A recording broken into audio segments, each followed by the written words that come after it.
Channel पर आपका welcome है। और बाल मनोविज्ञान में आपका चैप्टर चल रहा है यहाँ पर अधिगम। और अधिगम में हमने व्यवहारवादी, संज्ञानवादी प्लस रॉबर्ट एवं गैनी का सिद्धांत यहाँ पर पढ़ा है। और आज हम यहाँ पर देखने वाले हैं अल्बर्ट बंडूरा का सिद्धांत। बहुत मोस्ट इम्पोर्टेंट अल्बर्ट बंडूरा का सिद्धांत रहता है, सभी ऑल स्टेट एग्जाम्स में पूछा जा सकता है और अब से पहले भी पूछा जा चुका है। सो फिर चलिए स्टार्ट करते हैं आपका बिना टाइम वेस्ट किए। अल्बर्ट बंडूरा का सिद्धांत हम यहाँ पर बिल्कुल पूरी अच्छी तरीके से इसको डिस्कस करने वाले हैं। इसका पूरा सिद्धांत स्टार्ट करते हैं। अल्बर्ट बंडूरा का सिद्धांत, इनका प्रसिद्ध नाम सामाजिक अधिगम सिद्धांत है, या फिर प्रतिरूपण का सिद्धांत भी है, या फिर निदर्शन का सिद्धांत भी है, या फिर अवलोकनात्मक अधिगम का सिद्धांत भी है। अब देखो अल्बर्ट बंडूरा का जो सिद्धांत है, इनके कितने ही सारे नाम है ना। जैसे कि सामाजिक अधिगम सिद्धांत एक इनका नाम है, एक प्रतिरूपण का सिद्धांत भी इनका नाम है, निदर्शन का सिद्धांत भी इसी का नाम है, और अवलोकनात्मक अधिगम का सिद्धांत भी अल्बर्ट बंडूरा के सिद्धांत का ही नाम है। तो देखो इसके यहाँ पे फोर नेम यहाँ पर बताए गए हैं। तो कैसे भी आ सकता है कि जो अवलोकनात्मक अधिगम का सिद्धांत ये किसका सिद्धांत है, तो ये भी अल्बर्ट बंडूरा का ही सिद्धांत है। क्लियर है। जैसे कि इन्होंने कहा है प्राणी अवलोकन के द्वारा सीखता है। जैसे इन्होंने कहा है कि अवलोकनात्मक, तो देखो जो प्राणी होता है तो प्राणी अवलोकन के अकॉर्डिंग भी सीखता है ना। और इसका कारण हम इसको अवलोकनात्मक का सिद्धांत कहते हैं। या फिर जो ये है प्रतिरूपण का मतलब क्या होता है कि अनुकरण के अकॉर्डिंग सीखना। जैसे हमारे सामने हमारे पेरेंट्स या फिर हमारे टीचर बोल रहे हैं और फिर हम उन्हीं का अनुकरण करके इस टाइप से ही बोलने सीखे, तो वो प्रतिरूपण का सिद्धांत कहलाता है।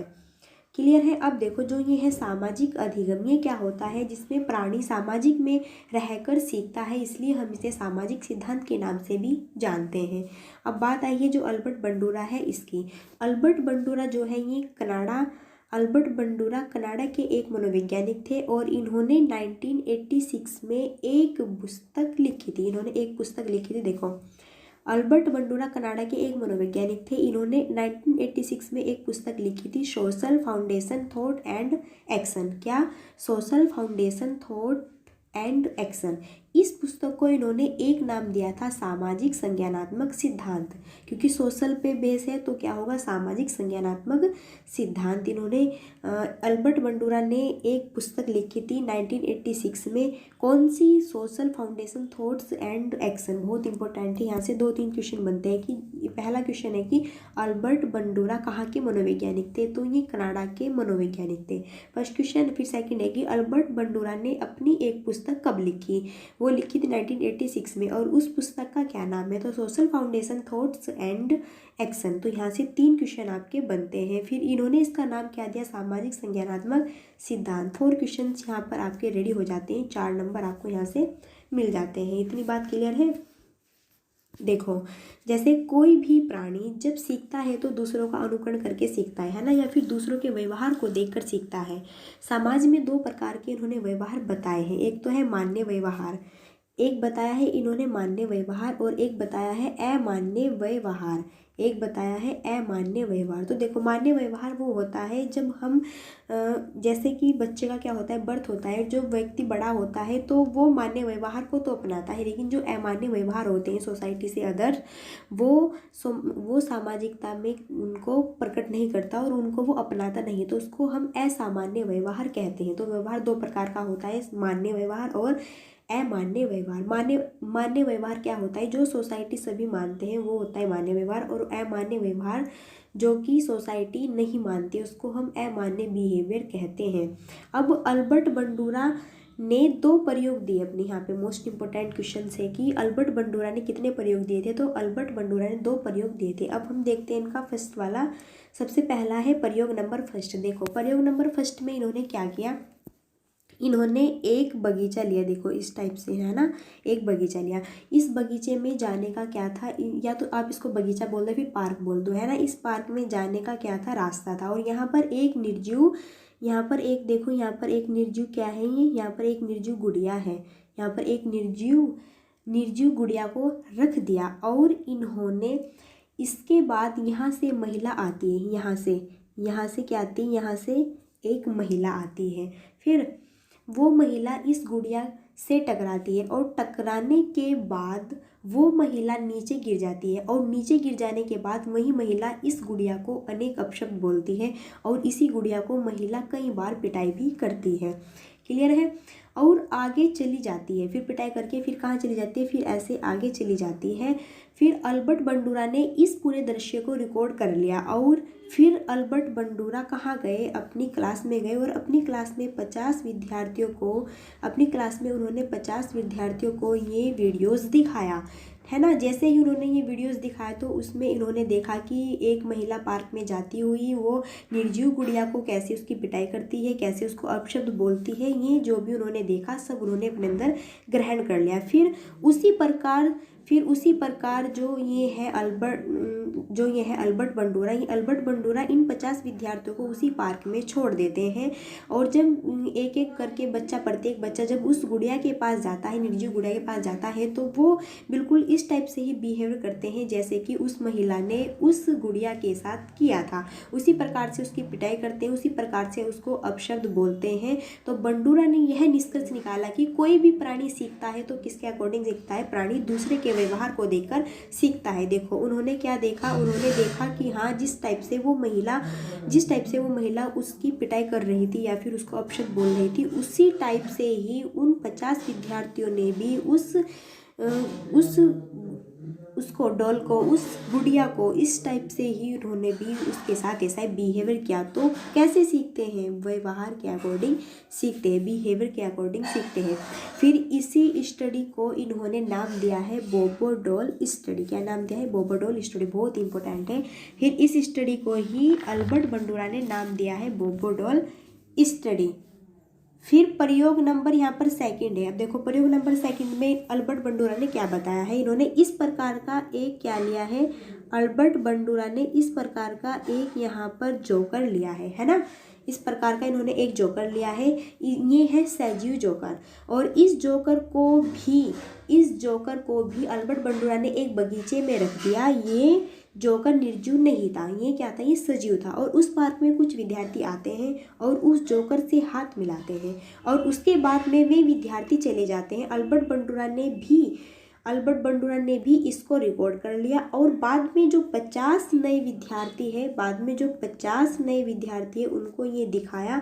फिर उन 50 नए विद्यार्थियों को भी उसी पार्क में, उसी गार्डन में उन्होंने छोड़ दिया। और फिर उन 50 विद्यार्थियों ने भी जैसे उन वालों ने बिहेवियर किया था सेम उसी टाइप से इनसे हाथ मिलाया और इनसे बात की, बिल्कुल सेम वही बिहेवियर किया। तो इसी कारण यह कहा जा सकता है कि हमारा जो सीखने का आधार होता है वो अवलोकनात्मक का सिद्धांत या फिर बिहेवियर से हम सीखते हैं। क्लियर है। तो इन्होंने बताया है अपनी थ्योरीज में कि व्यवहार कि हम जो भी सीखते हैं हम दूसरे के बिहेवियर को देख के यहाँ पर सीन करते हैं, हम यहाँ पर उसको अधिगम करते हैं। तो सबसे इम्पोर्टेंट निकल के आता है कि हम कैसे सीखते हैं चीज़ों को। तो हम सीखते हैं चीज़ों को बिहेवियर से, अनुकरण से। जैसे दूसरा बिहेव करेगा हम भी ऐसे ही उसके सामने बिहेवियर अपना करेंगे। क्लियर है। फिर इस सिद्धांत को ही अप्रत्यक्षात्मक सिद्धांत भी कहते हैं। देखो अप्रत्यक्षात्मक सिद्धांत क्या होता है, देखो जैसे एक ये क्या है, जैसे एक ये रास्ता है, ये क्या है, जैसे ये एक रास्ता है ना, ये क्या है, एक रास्ता है। और इस प्रकार के रास्ते में एक क्या है, यहाँ पर ये एक खड्डा है ना। और दो, जैसे आप पैदल जा रहे हो या फिर आप बाइक से जा रहे हो, है ना। यदि आप इस रास्ते से पहली बार गुजर रहे हो तो आपको नहीं पता यहाँ पर खड्डा है तो आप यहाँ पर गिर जाओगे, है ना। यदि एक व्यक्ति यहाँ पर चला गया है और उसको पता है यहाँ पर गड्ढा है तो वो आपको यहाँ पर खड़ा हुआ कहेगा कि आप इस रास्ते से मत जाओ क्योंकि यहाँ पर गड्ढा है, आप यहाँ पर गिर सकते हैं। तो जो चीज़ हमने अभी तक नहीं देखी, हमने उसको फील नहीं किया, उसको हम अप्रत्यक्षात्मक कहते हैं। और जो चीज़ हमने देख ली है, जिसको हम जानते हैं कि हाँ यहाँ पर क्या है, उसको हम प्रत्यक्षात्मक कहते हैं। उसको हम क्या कहते हैं, प्रत्यक्षात्मक कहते हैं, है ना। जैसे हम एग्जाम्पल से लेते हैं, जैसे हम एक एग्जाम्पल लेते हैं, जैसे साइंस लैब में कुछ विद्यार्थी मेंढक को काटते हैं और कुछ विद्यार्थी उन्हें काटते हुए देखते हैं ना। फिर कुछ विद्यार्थी उन्हें काटते हुए देखते हैं तो फिर बाद में विद्यार्थी भी मेंढक को काटते हैं। यानी कि जैसे कि हमारे सामने पहले टीचर्स ने पहले हमारे सामने साइंस की लैब में टीचर ने मेंढक को काटा और फिर जस्ट हमने भी ऐसे ही अनुकरण करके उस मेंढक को काटा, तो उसको हम अवलोकनात्मक, है ना, या फिर अनुकरण का सिद्धांत कहते हैं। तो ये बहुत इंपॉर्टेंट थी। अल्बर्ट बंडूरा की थ्योरी जो है, इन्होंने दो प्रयोग किए और अल्बर्ट बंडूरा कहाँ के थे, ये कनाडा के एक मनोवैज्ञानिक थे, है ना, जो कि इन्होंने अपने सिद्धांत में 2 प्रयोग बताए हैं। दोनों प्रयोग में इन्होंने बताया है कि जो भी बंदा सीखता है, प्राणी सीखता है, वो बिहेवियर के अकॉर्डिंग, अनुकरण के अकॉर्डिंग और लोकनात्मक के अकॉर्डिंग यहाँ पर चीज़ों को सीखता है। तो इसकी थ्योरी थी ये इम्पोर्टेंट। अब नेक्स्ट है अधिगम स्थानांतरण या फिर अधिगम अंतरण। ये भी बहुत इंपॉर्टेंट है। देखो क्या होता है, यदि एक क्षेत्र में सीखा हुआ ज्ञान, कौशल, अनुभव, प्रशिक्षण को हम दूसरे क्षेत्र में स्थानांतरण करते हैं तो उसे ही हम स्थानांतरण कहते हैं। जैसे कि हमने एक चीज़ को यहाँ पे सीखा है अपने स्थान पर, फिर हम इसी को, अपने ज्ञान को दूसरे स्थान पर एब्जर्व करते हैं, छोड़ते हैं, भेजते हैं, है ना, देते हैं, तो उसको हम स्थानांतरण कहते हैं। जैसे फिर है अधिगम स्थानांतरण कितने प्रकार का होता है। तो अधिगम स्थानांतरण जो है, अधिगम स्थानांतरण 3 प्रकार का होता है ना। पहला है सकारात्मक अंतरण, फिर है नकारात्मक अंतरण और फिर है शून्य अधिगम अंतरण। देखो सबसे पहले समझते हैं हम सकारात्मक अंतरण क्या होता है। जैसे ए है, ए ने कोई कार्य किया, ठीक है, और बी भी, फिर उसने ए कोई कार्य करके फिर बी कार्य किया। यदि वो बी कार्य करते समय ए कार्य को अच्छी तरीके से समझ गया है तो वो बी कार्य को करने में क्या होगा, सकारात्मक होगा, यानी कि उसने यहाँ पर सकारात्मक ज्ञान को अनुभव किया है। जैसे यदि हम हिंदी की लिपि के बाद संस्कृत की लिपि सीखते हैं तो ये सकारात्मक अधिगम स्थानांतरण कहलाता है। फिर है नेक्स्ट नकारात्मक स्थानांतरण। देखो यदि हम कोई भी हिंदी में यदि हमने क्या ली, एक तो हिंदी ली हमने और एक क्या ली हमने, संस्कृत ली, है ना। देखो जैसा हिंदी में हमने लिंग कितने पढ़े, 2, हिंदी में हमने लिंग पढ़े हैं 2, वही हमने संस्कृत में लिंग कितने पढ़े हैं, 3। तो हमें यहाँ पर क्या हुई, हमें यहाँ पर हानि हुई, क्योंकि हमने यहाँ पर हिंदी में 2 लिंग पढ़े और संस्कृत में हमने 3 लिंग पढ़े। तो हमको यहाँ पर समझ में नहीं आई कि इसमें 2 लिंग क्यों है और इसमें 3 लिंग क्यों है। क्लियर, क्योंकि लिंग 2 लिंग होते हैं, तो हिंदी में 2 ही लिंग क्यों है और संस्कृत में 3 लिंग क्यों है, या फिर भाई क्यों है, क्वेश्चन मार्क जब लग जाता है तो यहाँ पर होगा नकारात्मक स्थानांतरण, क्योंकि आपको यहाँ पर हानि हुई है सीखते हुए। फिर है शून्य अधिगम स्थानांतरण। देखो क्या होता है, यदि आपने ए कार्य करने के बाद हम बी कार्य करते हैं, है ना, यदि ए कार्य करने के बाद हम कोई भी बी कार्य करते हैं तो कोई भी प्रभाव नहीं पड़ता, क्योंकि शून्य प्रभाव पड़ता है, क्योंकि हमने ए कार्य किया और फिर जस्ट हमने बी कार्य। देखो जैसे एग्जाम्पल समझते हैं हम इसको। यदि विद्यार्थी कबीर के दोहे, यदि विद्यार्थी क्या करे, कबीर के दोहे पढ़ने के पश्चात एकदम रहीम के दोहे पढ़ता है, किसके, रहीम के दोहे पढ़ता है, तो यहाँ पर शून्य अधिगम अंतरण होगा। ये क्वेश्चन आया भी था एग्जाम में कि यदि विद्यार्थी कबीर के दोहे पढ़ने के बाद रहीम के दोहे पढ़ता है तो बताओ ये कौन सा अधिगम कहलाता है, तो ये होगा शून्य अधिगम। आई होप कि बिल्कुल क्लियर हो गया होगा। अब बात आती है यहाँ पर सकारात्मक के प्रकार। अब देखो यहाँ पर अधिगम स्थानांतरण के कितने प्रकार बताए, 3, सकारात्मक अंतरण, नकारात्मक अंतरण और शून्य अधिगम अंतरण। अब ये जो नकारात्मक अंतरण है और शून्य अधिगम अंतरण है, इनके कोई प्रकार नहीं होते, पर सकारात्मक अधिगम के प्रकार होते हैं। और सकारात्मक अंतरण 3 प्रकार का होता है ना। फर्स्ट है क्षैतिज अंतरण, ऊर्ध्व अधिगम स्थानांतरण या फिर द्विपार्श्विक अंतरण। अब पहले वाला समझते हैं, क्षैतिज अंतरण क्या होता है। देखो क्षैतिज अंतरण क्या होता है, यदि एक विषय का ज्ञान उसी विषय में मदद करता है तो ये अधिगम का क्षैतिज ज्ञान कहलाता है। जैसे आपने मैथ्स में क्या किया, सरल या फिर जोड़ या फिर गुणा, और फिर आप बाद में हासिल वाले गुणा, हासिल वाले जोड़, हासिल वाले भाग सीख रहे हैं, तो यानी कि आप एक ही सब्जेक्ट में हैं, आप मैथ्स में ही है। क्लियर है। तो जब आप एक विषय का ज्ञान उसी विषय में मदद करता है तो ये अधिगम का क्षैतिज अंतरण कहलाता है। फिर बात आती है ऊर्ध्व अधिगम स्थानांतरण की। देखो ये क्या होता है, यदि एक विषय का ज्ञान यदि दूसरे विषय में मदद करता है तो ये ऊर्ध्व अधिगम स्थानांतरण कहलाता है। जैसे आपने पहले क्या पढ़ा, बीजगणित पढ़ा, और फिर बीजगणित पढ़ने के बाद में आपने क्या पढ़ा, रेखा गणित पढ़ा। तो एक सब्जेक्ट के बाद में सेकंड सब्जेक्ट पढ़ना, वो क्या कहलाता है, ऊर्ध्व अधिगम स्थानांतरण कहलाता है। यहाँ से क्वेश्चन बनते हैं एग्जाम्पल के थ्रू। फिर नेक्स्ट है द्विपार्श्विक अंतरण। ये क्या होता है? यदि आप अपने दोनों हाथों के कौशल एक दूसरे में संबंध स्थापित कर लेते हैं तो ये द्विपार्श्विक स्थानांतरण कहता है। जैसे आपके दो हाथ होते हैं, लेफ्ट है ना, और एक होता है राइट। आप राइट हैंड से भी लिख सकते हैं प्लस आप लेफ्ट हैंड से भी लिख सकते हैं। तो जब आप अपने लिखने में दोनों ही हाथों का यूज़ करते हैं तो वो द्विपार्श्विक स्थानांतरण कहलाता है। क्लियर है? आपके ही हैंड्स का यहाँ पर एग्जाम्पल दे दिया गया है, लेफ्ट प्लस राइट। कुछ बंदे होते हैं, कुछ विद्यार्थी जो कि दोनों हाथों से अपनी हैंड राइटिंग का यूज़ करते हैं, उसको हम द्विपार्श्विक स्थानांतरण कहते हैं।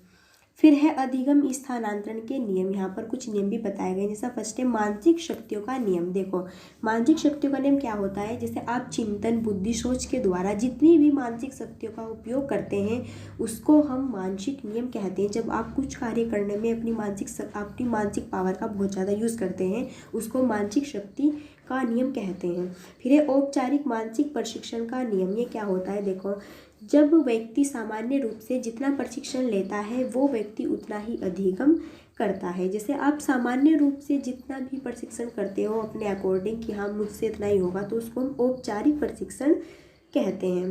फिर ये समान तत्वों का नियम। देखो क्या होता है? एक क्षेत्र की विषय वस्तु जब दूसरे क्षेत्र की विषय वस्तु में कितना समान है, यही समान तत्वों का नियम कहलाता है। कि आपने कितना सेम बिल्कुल सब कुछ चीज़ों को सेम से यहाँ पर सीखा है, उसको हम समान तत्वों का नियम कहते हैं। और समान जो तत्वों का नियम है ये थॉर्नडाइक ने दिया था। किसने? समान तत्वों का नियम ये थॉर्नडाइक ने दिया था, ये आपको याद रखना है। फिर है सामान्यकरण का नियम। सामान्यकरण का जो नियम है ये CH जड़ के द्वारा दिया गया था। आप किसी वस्तु का सामान्यकरण कितना कर पाते हैं यह सामान्यकरण कहलाता है। यानी कि आपके अंदर कितनी कैपेसिटी, आप कितना कर पाते हैं उस चीज़ को, अधिगम उसको हम सामान्यकरण का नियम कहते हैं। फिर नेक्स्ट बहुत इंपॉर्टेंट है कि सामान्य एवं विशिष्ट तत्वों का नियम। सामान्य एवं विशिष्ट तत्वों का नियम ये स्पीयरमैन ने दिया था। किसने ये दिया था? स्पीयरमैन ने दिया था। इसमें एस जी थ्योरी का इन्होंने यूज़ किया था। एस का मतलब होता है स्पेशल, एस का मतलब क्या होता है? स्पेशल। और जी का मतलब क्या होता है? जनरल। यानी कि जो जनरल सामान्य बच्चे होते हैं वो सामान्य व्यवहार करते हैं, जो विशिष्ट बच्चे होते हैं वो विशिष्ट व्यवहार करते हैं, यानी विशिष्ट ज्ञान लगाते हैं। जो सामान्य होते हैं वो सामान्य ज्ञान लगाते हैं और विशिष्ट जो बुद्धिमत्ता वाले होते हैं वो अपना विशिष्ट वाला ज्ञान लगाते हैं। तो सामान्य एवं विशिष्ट तत्वों का नियम बहुत इंपॉर्टेंट है, बहुत ज़्यादा इंपॉर्टेंट क्वेश्चन बनता है एग्जाम में कि सामान्य एवं विशिष्ट तत्वों का जो नियम है किसने दिया? तो ये दिया है स्पीयरमैन ने। किसने? स्पीयरमैन ने। और इसमें इन्होंने जी और एस का यूज़ किया है, यानी कि जनरल और स्पेशल। क्लियर है? तो ये थे आपका आज का इम्पोर्टेंट सेशन यहाँ पर, जो कि एल्बर्ट बंडूरा की थ्योरीज मैंने यहाँ पर क्लियर की है, इसका सिद्धांत पूरा। अगर आपको वीडियो अच्छा लगा है तो आप वीडियो को लाइक शेयर सब्सक्राइब कर सकते हैं, क्योंकि इससे बेटर आपको वीडियोस कंटेंट यहाँ पे डेली वाइज मिलने वाला है। तो फिर मिलते हैं नेक्स्ट वीडियो में, तब तक के लिए thanks for watching. Keep studying, bye bye.